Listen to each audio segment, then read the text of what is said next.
یزید بن رومان نے بیان کیا، ان سے عروہ نے، اور ان سے ام المومنین حضرت عائشہ صدیقہ رضی اللہ تعالی عنہا نے کہ رسول اللہ صلی اللہ علیہ وآلہ وسلم نے فرمایا، عائشہ رضی اللہ تعالی عنہا، اگر تیری قوم کا زمانہ جہلیت ابھی تازہ نہ ہوتا تو میں بیت اللہ کو گرانے کا حکم دے دیتا تاکہ نئی تعمیر میں اس حصہ کو بھی داخل کر دوں جو اس سے باہر رہ گیا ہے، اور اس کی کرسی زمین کے برابر کر دوں، اور اس کے 2 دروازے بنا دوں، ایک مشرق میں اور ایک مغرب میں۔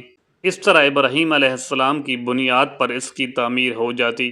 عبداللہ بن زبیر رضی اللہ تعالی عنہ کا کعبہ کو گرانے سے یہی مقصد تھا۔ یزید نے بیان کیا کہ میں اس وقت موجود تھا جب عبداللہ بن زبیر رضی اللہ تعالی عنہ نے اسے گرایا تھا اور اس کی نئی تعمیر کر کے حتیم کو اس کے اندر داخل کر دیا۔ میں نے ابراہیم علیہ السلام کی تعمیر کے پائے بھی دیکھے جو اونٹ کی کوہان کی طرح تھے۔ جریر بن حازم نے کہا کہ میں نے ان سے پوچھا ان کی جگہ کہاں ہے؟ انہوں نے فرمایا کہ میں ابھی دکھاتا ہوں۔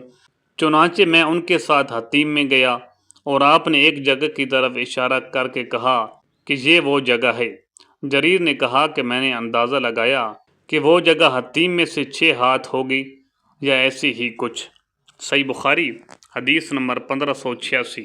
جریر بن عبد الحمید نے منصور سے بیان کیا، ان سے مجاہد نے، ان سے طاؤس نے، اور ان سے ابن عباس رضی اللہ تعالی عنہ نے بیان کیا کہ رسول اللہ صلی اللہ علیہ وآلہ وسلم نے فتح مکہ پر فرمایا تھا کہ اللہ تعالیٰ نے اس شہر مکہ کو حرمت والا بنایا ہے، یعنی عزت دی ہے، پس اس کے درختوں کے کانٹے تک بھی نہ کاٹے جا سکتے، یہاں کے شکار بھی نہیں ہنکائے جا سکتے، اور ان کے علاوہ جو اعلان کر کے مالک تک پہنچانے کا ارادہ رکھتے ہوں، کوئی شخص یہاں کی گری پڑی چیز بھی نہیں اٹھا سکتا ہے۔ صحیح بخاری حدیث نمبر 1587۔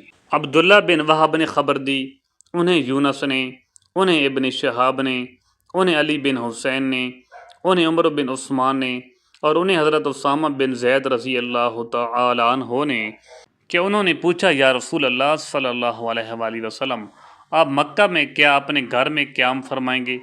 اس پر آپ نے فرمایا کہ عقیل نے ہمارے لیے محلہ یا مکان چھوڑا ہی کب ہے؟ سب بیچ کھوج کر برابر کر دیے۔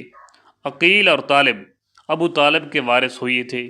جعفر اور علی رضی اللہ تعالی عنہ کو وراثت میں کچھ نہیں ملا تھا کیونکہ یہ دونوں مسلمان ہو گئے تھے، اور عقیل رضی اللہ تعالی عنہ ابتداء میں اور طالب اسلام نہیں لائے تھے۔ اسی بنیاد پر حضرت عمر بن خطاب رضی اللہ تعالی عنہ فرمایا کرتے تھے کہ مسلمان کافر کا وارث نہیں ہوتا۔ ابن شہاب نے کہا کہ لوگ اللہ تعالیٰ کے اس ارشاد سے دلیل لیتے ہیں کہ جو لوگ ایمان لائے، ہجرت کی اور اپنے مال اور جان کے ساتھ اللہ کی راہ میں جہاد کیا، اور وہ لوگ جنہوں نے پناہ دی اور مدد کی، وہی ایک دوسرے کے وارث ہوں گے۔ صحیح بخاری حدیث نمبر 1588۔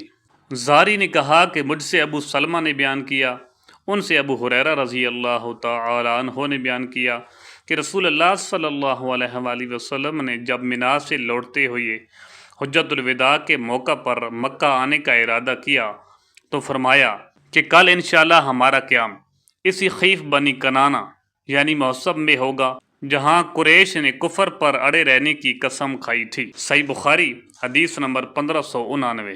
ابو سلمہ نے بیان کیا اور ان سے ابو ہریرہ رضی اللہ تعالی عنہ نے بیان کیا کہ 11ویں کی صبح کو جب حضور صلی اللہ علیہ وآلہ وسلم منا میں تھے تو یہ فرمایا تھا کہ کل ہم خلیف بنی کنانہ میں قیام کریں گے جہاں قریش نے کفر کی حمایت کی قسم کھائی تھی۔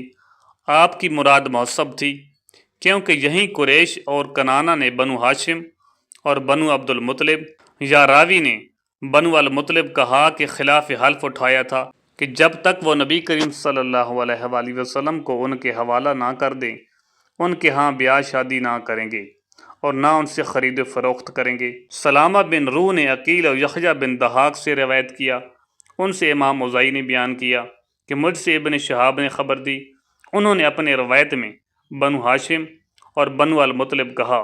ابو عبداللہ امام بخاری نے کہا کہ بنو المطلب زیادہ صحیح ہے۔ صحیح بخاری حدیث نمبر 1590۔